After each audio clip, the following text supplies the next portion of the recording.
A good evening to you wherever you're joining us from on this 21st day of March 2023. And across the globe, it is the International Forest Day. And right here at the EBRU Primetime News, we are here to inform you on matters happening in the country and also beyond our borders. My name is Emmanuel Kutosi, here to take you through all that. But we begin with the highlights of tonight's top stories.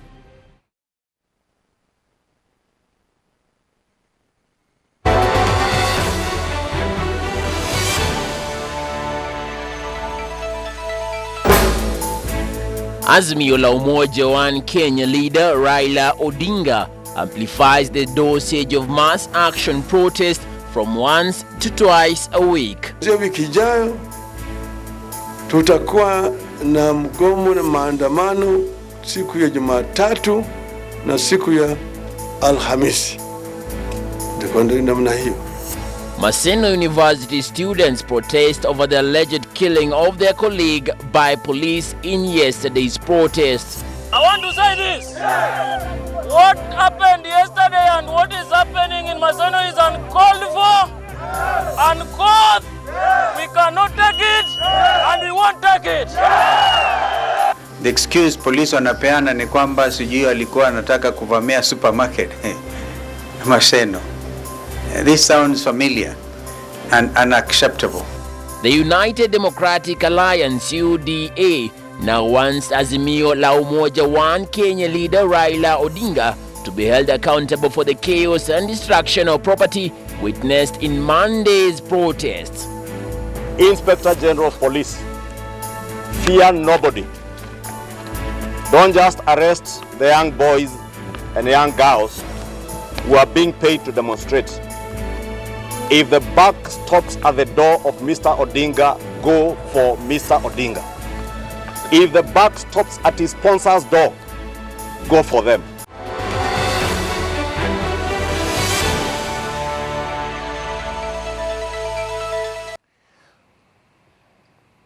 All right, a warm welcome to the broadcast that is also streaming live on www.ebru.co.ke.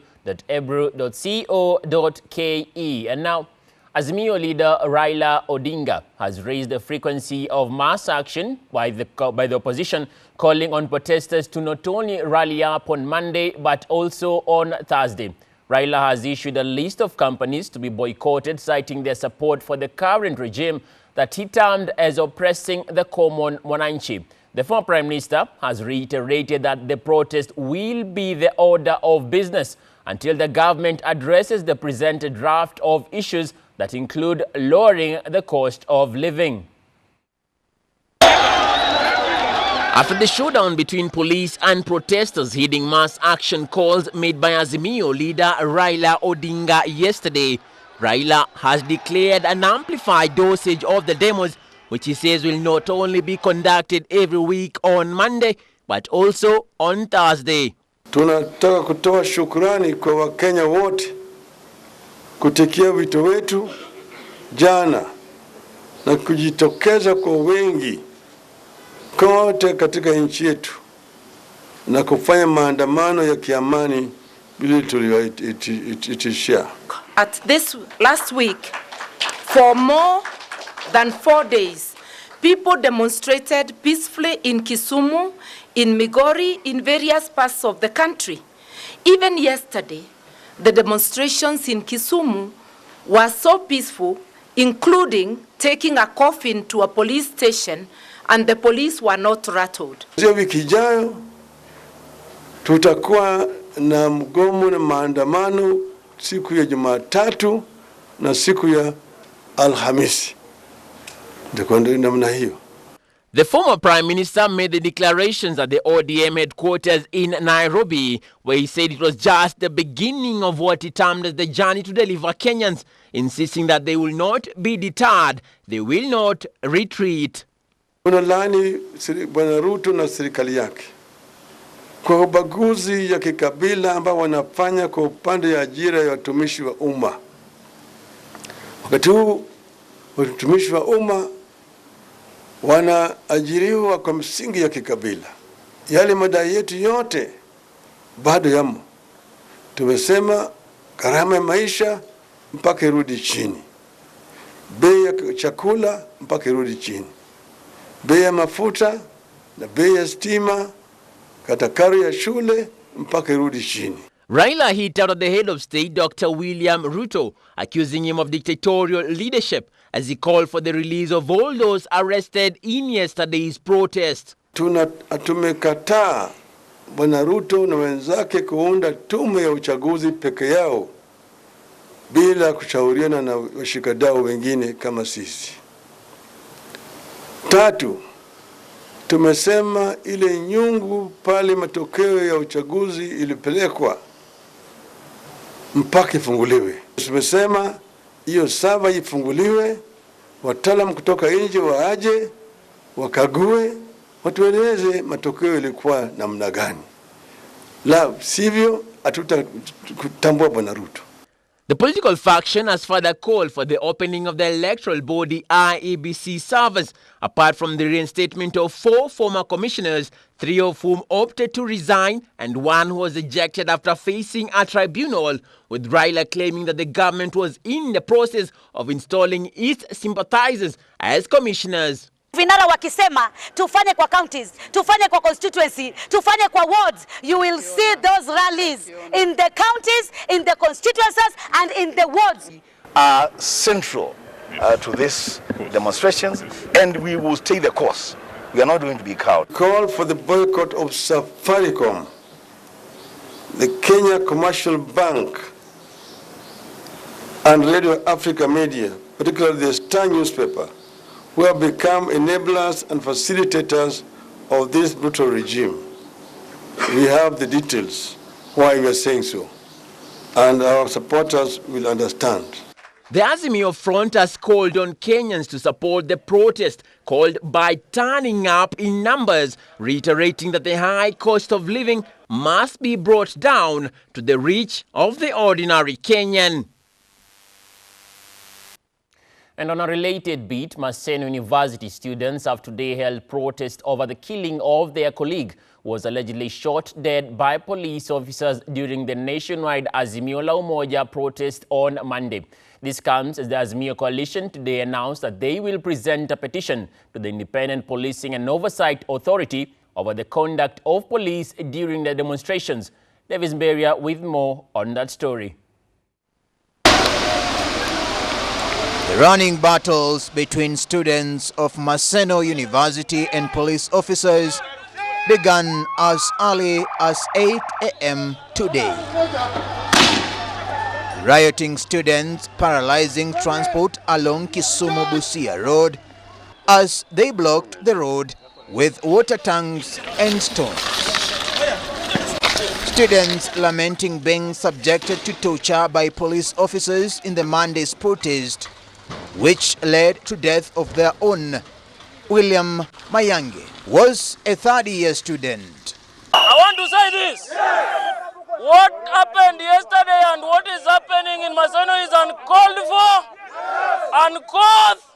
We cannot take it and we won't take it.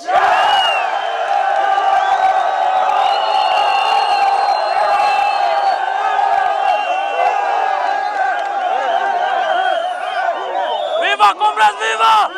Viva Comrades, viva! The students are said to have overpowered security officers on Monday, who were forced to use live bullets to disperse the crowd, a battle that saw 6 police officers injured. Mayange is said to have been shot on the neck and died upon arrival at Coptic Hospital, where he had been rushed for treatment. We therefore wish to make Kenyans know that we have put together a team of security and legal experts to examine the conduct and orders given by the police commanders to the officers on the streets that led to the brutality meted out yesterday. Yeah, William Mayange, third-year student at Maseno University, was among those who were failed yesterday for no reasons at all, in cold blood. The excuse police wanapeana ni kwamba sijui alikuwa anataka kuvamia supermarket Maseno. This sounds familiar. unacceptable. Kama vile alivyosema ndugu Raila, stories kama hizi ni za miaka ya kale. We don't expect these stories under modern constitution 2010. This comes as Azimio Coalition today announced that it will present a petition to IPOA over the conduct of police officers during Monday's demonstrations. What we have decided to do as a coalition is to identify individual police officers who must then bear responsibility for their acts and omissions yesterday. The first one is the OCS for KICC, who was the one ordering his subordinates to tear gas us without any justification. The second one is the police officer who has now become infamous on social media, who was captured aiming live rounds at us on Wabera Street. We have identified him as an officer attached to the DCI in Kilimani. We will also be presenting complaints about those two officers to the IPOA. We decry the silence of the International Police Oversight Authority, Independent Police Oversight Authority, IPOA, and the Kenya National Commission on Human Rights on brutal Ruto's misuse of the police. We are going for individual responsibility and culpability against officers who acted against the Constitution. Azimio leader Raila Odinga has threatened to file a case against Nairobi police boss Adamson Bungei for issuing orders to police on the ground during protest. So far, we have a case to file individual charges against Mr. Adamson Bungei, the Nairobi police chief. We will press these charges locally and internationally. We will make Mr. Bungei and his enablers understand that the days when regimes could brutalize and butcher citizens with impunity are long gone. Another 22-year-old student of Maseno University is nursing injuries at Jaramogi Oginga Odinga Teaching and Referral Hospital following Monday protest, with the doctors saying he is awaiting to undergo surgery. Davis Mbere, EBRU News. Now, the United Democratic Alliance, UDA, now wants Azimio la Umoja One Kenya leader Raila Odinga to be held accountable for the chaos and destruction of property witnessed during yesterday's mass action protest. The President William Ruto-led party further called on the Inspector General of Police Japhet Koome to ensure accountability measures are engaged on the Azimio leadership.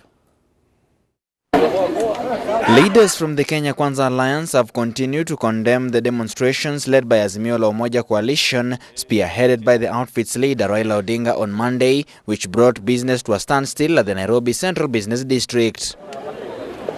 National Assembly Majority Leader Kimani Ichung'wah, flanked by UDA leaders, questioned the intentions of the protest, calling on the Inspector General of Police Japhet Koome to hold Odinga accountable for the vandalism and chaos witnessed in Monday's protest. Condemning the massive looting, chaos and anarchy that was witnessed yesterday,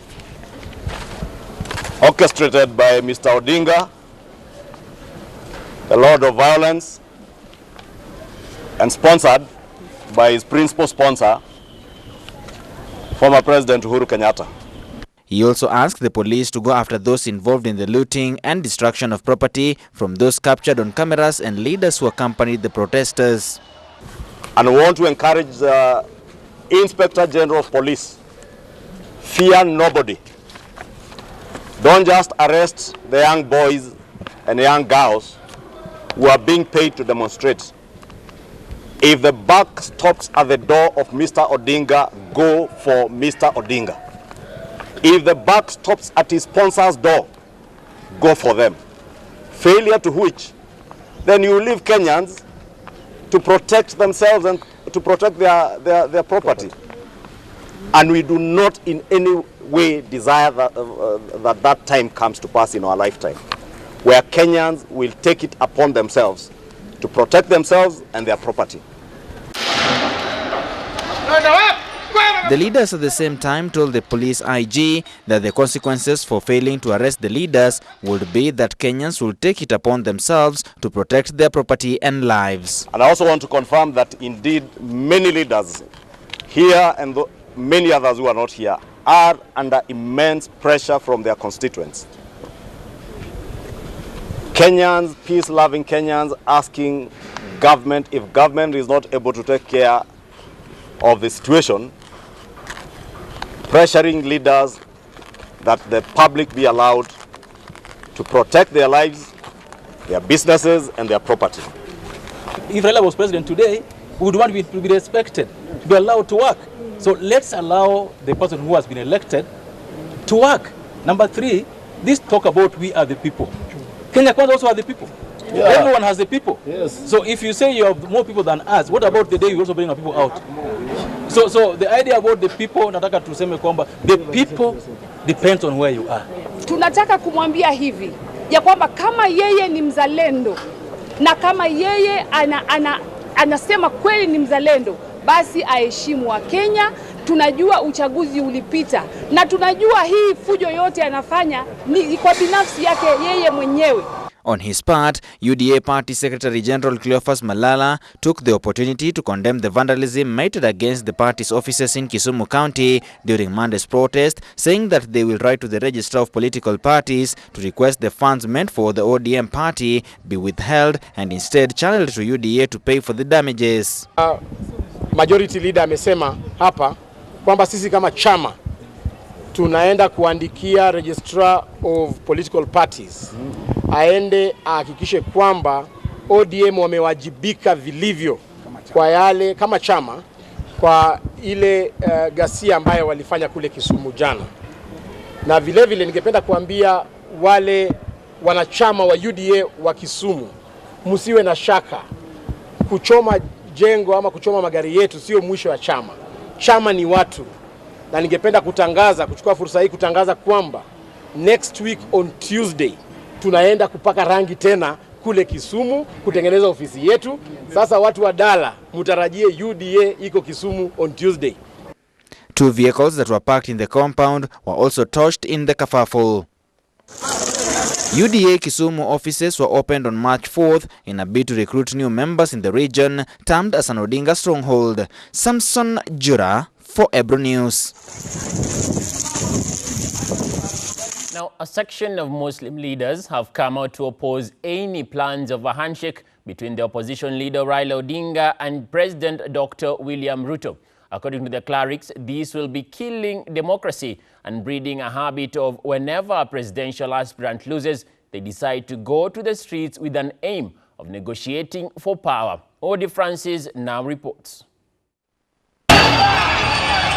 A section of Muslim leaders have come out to condemn the 20th protest, saying it's uncalled for. They are afraid the country may sink into an economical problem if the announced protest continue every Monday. Hakuna maandamano yanayoitwa ya amani. Maandamano yote yanakuwa ni vurugu. Ijapokuwa ni haki ya kikatiba. Kuandamana henda ikaleta vurumai zaidi na uchumi ukaharibika zaidi. Na hatuungi mkono handshake. Nimeona viongozi wengi wa kidini wamejitokeza, sisi tunasema hapana. Kufanya handshake ni kama kuua demokrasia. Mixed reactions on protest from all quarters taking center stage. Ni kwa nini tunaua demokrasia?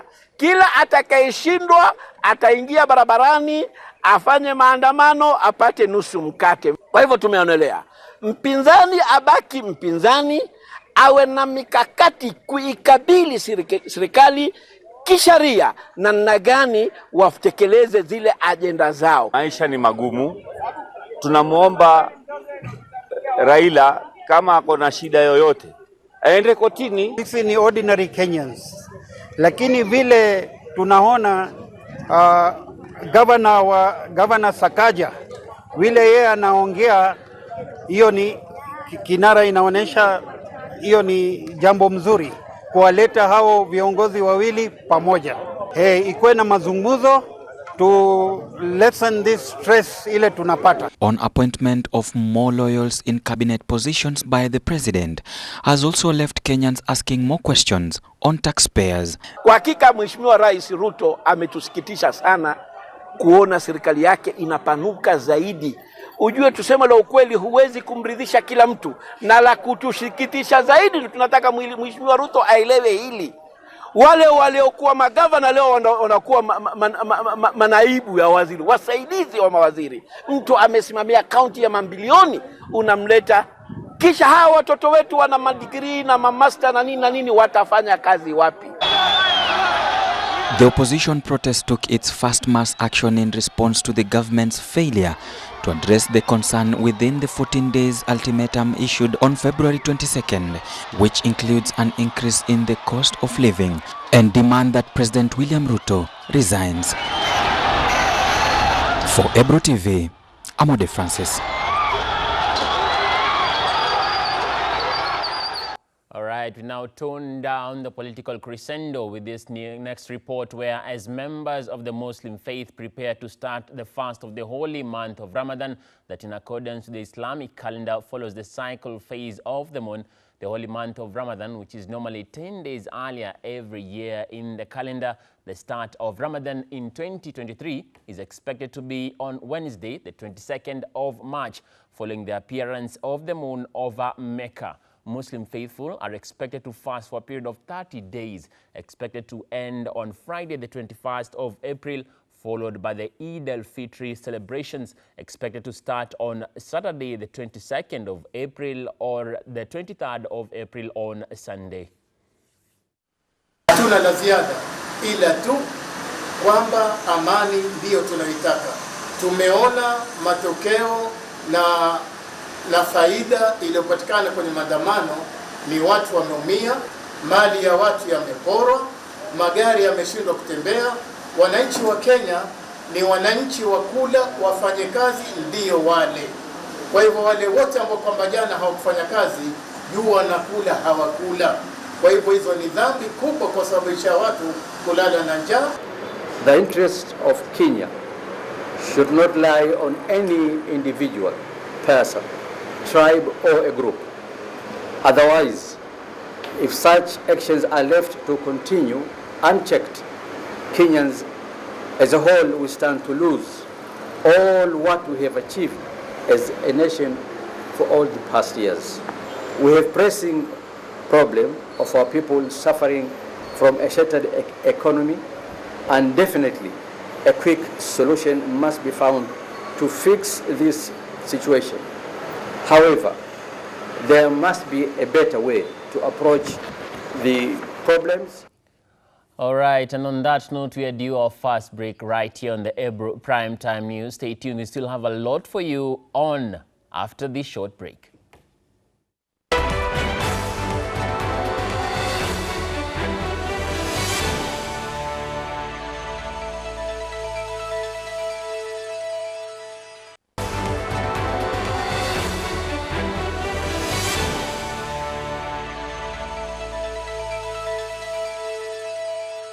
Welcome back, and thank you for keeping it EBRU TV. Now, President Dr. William Ruto faces at least 4 options in dealing with opposition leader Raila Odinga over his planned mass action. There are fears that the veteran opposition leader's weekly anti-government protest could dent the president's global brand and also trigger an economic crisis.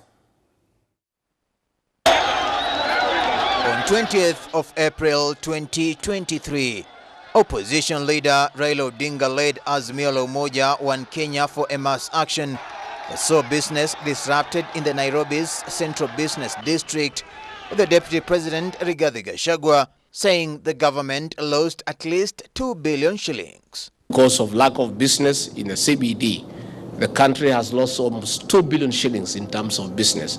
And this is money that should have been circulating in the economy. The economy had begun showing signs of recovery, and we were getting a lot of affirmation from international financial players and no other partners. But the events that are being organized by the opposition is not good for business, It's not good for the economy. This has led to fears that Raila Odinga's led mass action could trigger economic crisis and even dent President William Ruto's global brand. Handle Odinga. President Ruto now faces several options that could suppress Azimio's weekly protests. President Ruto has previously insisted that he cannot be threatened by mass action, directing the Interior Ministry to employ heavy security across the country, especially in Nairobi's CBD. This was meant to deal with the protesters, but again turned out to be ugly on Monday as a response from security forces led to a confrontation between Azimio supporters and police, with arrests and chaotic scenes witnessed. We did commit ourselves as a country that Kenya is going to be a country governed by the rule of law, ensuring that we observe what the Constitution provides for us, ensuring that we protect the rights of everybody. And as we enjoy our rights as individuals, we must be careful also to ensure that we don't trample on the rights of others. And the cardinal principle is that as a country that believes in the rule of law, there is no greater or lesser person. None of us is above the law. The president is not above the law, and so is every other citizen. So each one of us must, as of a constitution imperative, respect the Constitution, operate within the Constitution, enjoy our rights within the Constitution, and ensure that we don't trample on the rights of others who equally are enjoying those rights in the context of our constitutional provisions.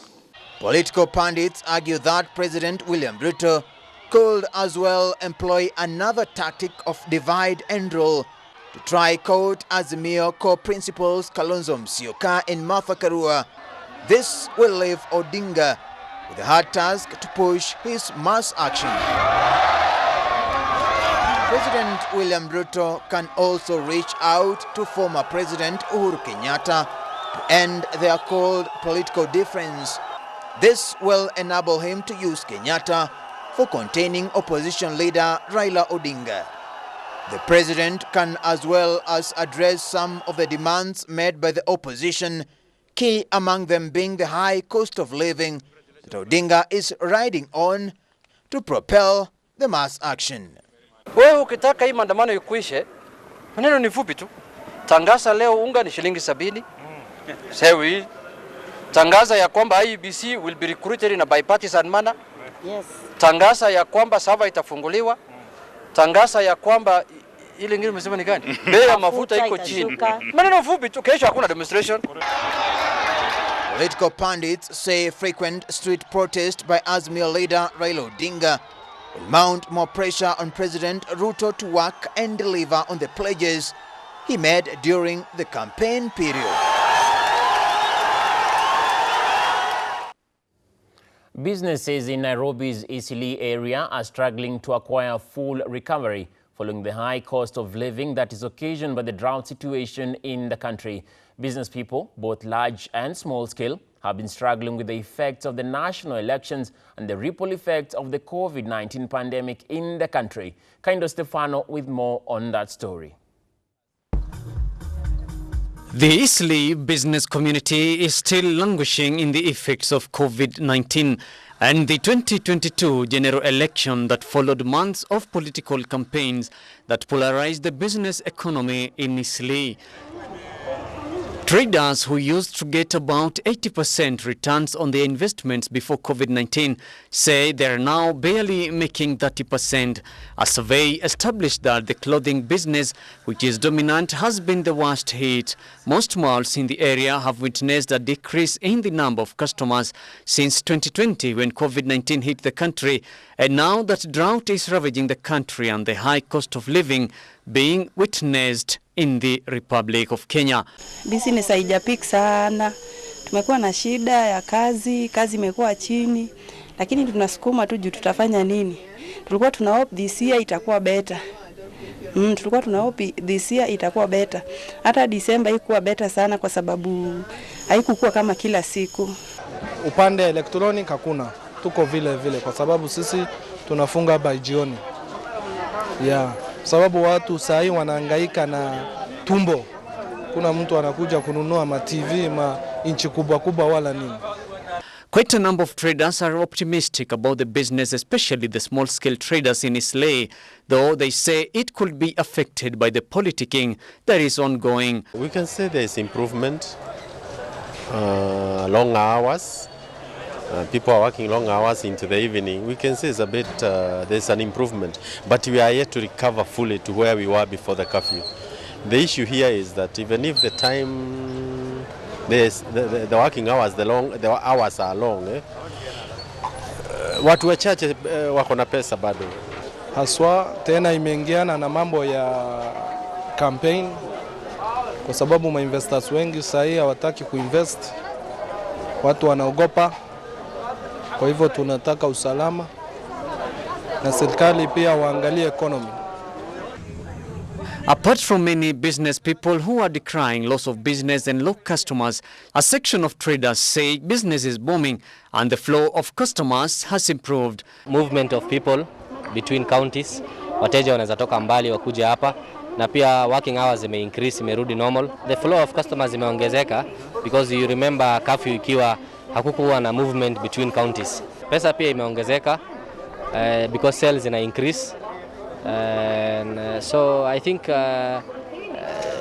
sometime last year, time kama hii na sahi, there is a big difference. Other traders complained of sluggish business, saying that COVID-19, 2022 campaigns and elections and drought are the cause of the low flow of customers and the traffic in Islay. Kabla tangu fungue asubuhi saa 2, utauza saa 10. Sasa saa 10 hautauza ati pesa ulikuwa unauza mwanzo. Sio mzuri sana lakini imepanda kidogo at least. Kwa hivyo iko afadhali kidogo. Kama unajaribu unatafuta jaribu niko sawa. Business was quite hard because most of the businesses you find that we had the constraint of time because normally we depend on people in the evening. When people leave the offices they come. Trade in Islay during the good times amount to billions of shillings per month because of the wide range of goods sold there. Kaindo Stefano, EBRU TV. Thank you, Kaindo Stefano, for that report. Now, the Kenya Medical Practitioners, Pharmacists and Dentists Union, KMPDU, today accused the government of neglecting doctors working in Cuba through an exchange program signed between Kenya and Cuba. Now, the KMPDU officials were responding to concerns raised in the Senate regarding the alleged plan by the Minister of Health to restrict Kenyan health workers from seeking jobs abroad. In their response, the officials, led by Secretary General Davji Atela, told senators that most doctors under the program were living under deplorable conditions in the host nation. And we thought because they are related Cuban doctors, number one, their salary and remunerations were threefolds, some to fourfolds of the specialists that are trained in the country. As you say that about 53 of the doctors that came were family doctors, we have trained family physicians in the country, and the course is being offered by about 5 universities: Moi University, Maseno University, KU University. We also have Aga Khan offering these courses, and they have a greater understanding of the disease pattern in the country. But while these Cubans were being brought, we had over 100 of family specialists in the country who have not been employed. I think few of them have been employed now, but more have also graduated that have not been also employed. So that is a scenario that is in existence. Yet the amount that was used to bring these 100 Cuban doctors will have actually employed all that numbers at a go, given that these were being employed threefolds. So as a union, we have maintained a stand on this, and we believe that it was a particular corruption deal that are yet to be unraveled as time goes, and we will ask the committee to actually ask for an audit report on a cost value analysis of the coming of the Cuban doctors between that period and to date, what value has it brought to the country, and what extent and what amounts has the country spent on the same. We also have 50 of the Kenyan doctors that were taken for exchange programs to Cuba.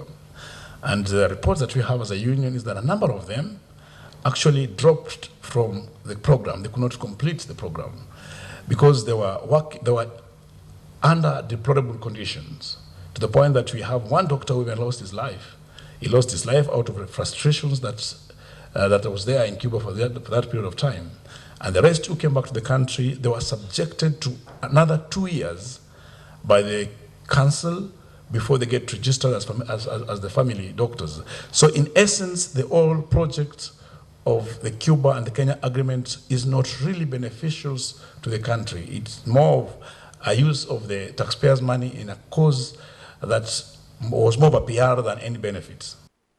Now, traders in Malindi municipality have called on the county government of Kilifi to come to their aid after they were forced out of their market by an individual claiming to own the property being used by the traders at the Malindi new bus park. Kilifi County Government Engineer Nicodemus Kirungu was forced to stop an ongoing construction in Malindi after receiving complaints from traders evicted from the Malindi new bus park. Engineer Nicodemus, who is in charge of roads and public works at the Malindi municipality, confirming the county government was unaware of any planned construction to take place in the area. Nimechukua hatua kwanza ya kusimamisha hiyo kazi. Sisi kama serikali katika ofisi zetu hatujui ya kwamba kuna mwenye amepeana ruhusa ujenzi huo uendelee. Kwa hivyo kufika sasa, kulingana na ofisi yetu ya Road Transport and Public Works na kwa niaba ya manispaa ya Malindi, tunasema ya kwamba hiyo kazi imesimamishwa kwa ghafla. Kuanzia sasa haitaendelea mpaka tukapate stakabadhi zote zenye zinaweza ruhusu hilo litendeke. Catherine Joroge, a trader at the Malindi new bus park, explains to journalists the lengths they went to stop the construction from taking place, but all to no avail. Sisi asubuhi tumeenda manispa, tumemwona engineer wetu, ametusaidia na akatutuma kwa mdogo wake. Lakini huu mdogo wake tumeshangaa, ameambiwa aamurishe maaskari waje wasimamishe. Amekuja askari mmoja, akazunguka, akaenda zake. Hatujui hata leo tukaondolewa hapa. Hatujui tuende wapi. Tuko na watoto, tunasomesha, tuna madeni. Tutafanya nini? Hapa ndipo tunapata riziki yetu kila siku. Traders in the affected area are therefore calling for the county government to provide an alternative site for them to put up their businesses if the construction is to proceed. Kama itawezekana, utafute uongozi, utafute sehemu angalau tuende, kwa sababu hatujui tutafanya nini. Hatuna msaidizi. Kwa sababu aliye juu wajua aliye juu. Pesa ndio ambayo tumika. Kuna vibanda vya mbele yangu mimi vyote hivi viko kwenye hiyo system viondolewe. Mchanga ni kama huu. Sasa hii kazi hapa haifanyiki. Hatuna kitu cha kufanya. Twaomba sisi maskini, sisi wanyonge, tutetewe jamani. Sisi tunajua kuko mabwenyenye wanadili na serikali yetu ya county. Na sisi tunataka kuambia ya kwamba hakuna mtu ambaye ataondosha kibanda chake kuanzia leo. After years of being harassed by the private developers, the traders call on the relevant authorities to clarify the ownership of the land for them to know the relevant step to take. Mariam Bashir reporting for EBRU TV. Thank you, Mariam Bashir, for that report. Now, a director of County Enforcement Services in Uasin Gishu County, who has been charged with the threatening to kill an Eldoret magistrate, has been denied bond pending a pre-bail report. Eldoret Principal Magistrate Christine Menya on Tuesday declined to release Cosmas Kerich on bond after the prosecution objected to his release on bond, terming him as a stubborn person who is a threat to the life of the complainant if released. Cosmas Rotich is accused of threatening to kill the Eldoret Principal Magistrate Emily Kigen, a situation that brought him to face the law before Principal Magistrate Christine Menya. Presenting the evidence, the prosecutor gave a statement that he had a difficult time registering accused statements since the county government was protecting him and they were hostile to police by the time of recording his statement. The issues that are raised that would aid the court in accepting or denying bail. The other question then would be, is it a miscarriage of justice to get the opinion of the probation officer? My answer is no. If anything, The probation report would also assist the accused person in verifying whether the issues that are raised could be lies. Prosecution has requested the court to wait for a pre-bail report to ascertain whether the accused qualifies to be released on bond. Tuko court mahakama ya Eldoret kwa sababu mmoja wa maafisa wa county ya Uasin Gishu alikuwa amekuja kusomewa mashtaka ya kutishia kuua mmoja wa mahakimu huu mji wa Eldoret, anafanya kazi hapa. The state counsel in the matter has indicated that he will withdraw himself from the case, noting that he has been a victim of threats and intimidation from the same county enforcement officers. So huyu afisa amesema ya kwamba si kweli, ameplead not guilty, na kupitia kwa wakili wake ameomba ya kwamba atolewe kwa bond, lakini tumepinga ombi hilo, na kwa sababu tunadhania kwamba usalama wa huyo hakimu hautakuwa salama sana kama huyu atatolewa. On 17th October 2022, Cosmas Rotich at Eldoret Municipal Court threatened to kill the then principal magistrate in charge of the court, Emily Kigen.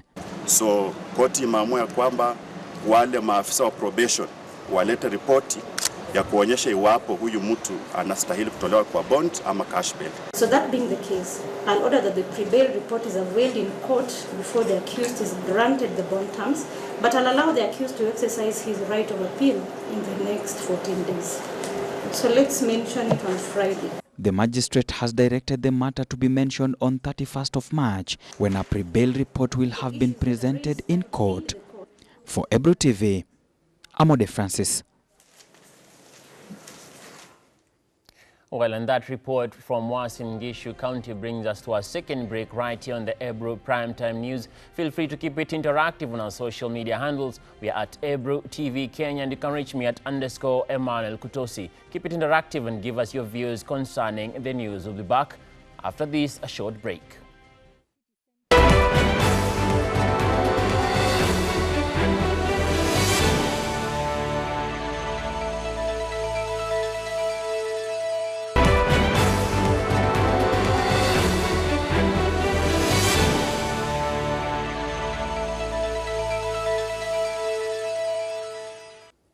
Welcome back, and thank you for keeping it EBRU TV. We now go into the continent where, as the Horn of Africa enters its 6th failed rainy season, the number of internally displaced people in Somalia has reached an all-time high, with millions forced to flee their homes.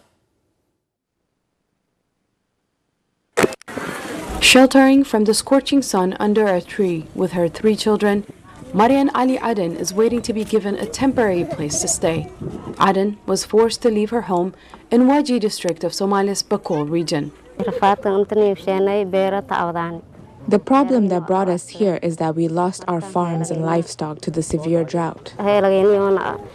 Their father used to bring us some food, but it wasn't available anymore. And after we lost everything, we had to flee. Aid agencies such as the UN's International Organization for Migration, or IOM, say the town of Dolo, near the Somalia-Ethiopia border where Aden arrived, is seeing an influx of people fleeing the multi-year drought that began in 2020. This is Ladang camp for the internally displaced, home to more than 180,000 people. IOM says it has added 3 displacement camps to house more people. Hassan Mohammed Gabo is with the International Organization for Migration. As you can see, 15 families have arrived in these 3 new camps in 2 days. And the number of people arriving is increasing every day. We ask donors, the government and businesses to reach out and assist these people as soon as possible. Otherwise, the situation will get worse. The IOM has also built a camp for the displaced in Barwao. A mother of 7, Faduma Ali Ado, lost one of her children on the perilous journey to the camp. I fled from my home after the drought hit our farm and we lost all our animals. We walked for 7 days and I lost one of my kids on the way here. The only animal we brought here was a donkey. Then we sold it to buy food for my children. They have given me this house I live in now. IOM's Deputy General of Operations Ugochi Daniels visited a camp in Baidoa and says the impact of the drought is widespread. Baidoa has received the most internally displaced people in Somalia, but all of Somalia is also affected by conflict as well as by climate change. The UN says the number of displaced people in Somalia has reached 3.8 million people this year. While humanitarian assistance is reaching some parts of Somalia, aid groups say immediate and sustained intervention at a large scale is required to prevent further displacement and a loss of life. For Abdul Qadir Zubair in Dolo, Somalia, Salim Salman, VOA News. Now, former U.S. President Donald Trump said he expected to be arrested by this Tuesday by the Manhattan District Attorney and on charges stemming from an investigation of a payment of $130,000 to a porn star, Stormy Daniels, in 2016. Laurel Bowman reports on the reaction among the U.S. political leaders. For years, Manhattan prosecutors have been investigating a payment from former President Donald Trump to a porn star. And on Saturday, Trump wrote on social media that he expects to be arrested as early as Tuesday. He called on his supporters to protest. According to the Manhattan District Attorney's Office, Trump allegedly paid adult film star Stormy Daniels $130,000 before the 2016 election to keep quiet about an affair. The payment could violate campaign finance laws. One of his attorneys said Trump had the $130,000 check written to protect his family. He made this with personal funds to prevent something coming out false but embarrassing to himself, his family, his young son. Trump has announced he is running for president in the 2024 election, even if he is indicted. And the possibility of his arrest drew broad reaction. No one is above the law, not even the former president of the United States. And if there has been an investigation, and that investigation should be allowed to go forward appropriately, if it's time to bring indictments, then they'll bring indictments. That's how our legal system works. Trump's former vice president, Mike Pence, defended him. Another politically charged prosecution directed at the former president of the United States. Meantime, Republican House Speaker Kevin McCarthy called for calm, saying people should not protest if Trump is indicted. I don't think people should protest this, no. Even some Trump supporters told reporters they do not think people should protest. He should be careful when he used the term protest. We don't need another capital attack. Even though I'm his supporter, but I think this term should be used wisely because it could bring some chaos. The Manhattan District Attorney has not said whether his office is planning to arrest the former president, but on Monday afternoon, police in New York began setting up security barriers in case of crowds. Laurel Bowman, VOA News, Washington. And now into the world of sports, where Mombasa Amputee Football Club, who are the reigning champs, will face Sauti Para Sports Club of Tanzania on the 29th of April at the Uhuru Stadium in Dar es Salaam, Tanzania. Captain Albert Kalama says the team is currently on an intensive training in readiness to win the first edition of the league. The players are facing challenges, especially in transport, to find their way to the training grounds. Chairman of the club, Omwando, has called on the county government of Mombasa for financial assistance to cater for the team's expenses in Tanzania. The team will be camping in Mombasa for the training at Mbaraki Sports Club from the 13th to the 23rd of April before departure. Our training is good so far because we have some, me and my friend, niko na mwenzangu ambaye anaitwa Mohamed Munga. Today he hayuko with us with some other home reasons, but I hope he will come. So tuwa tunachezea huko, so tumekuja tumekuja join hao wenzetu ambao ni Mombasa Beauty Football Club. Tuna train for the purpose of going to Tanzania for the match ambayo imeschedule on that 29 of April. So preparation ambayo iko saizi iko tu poa, and I want to assure you we are going to take the cup to come with it here in Mombasa County.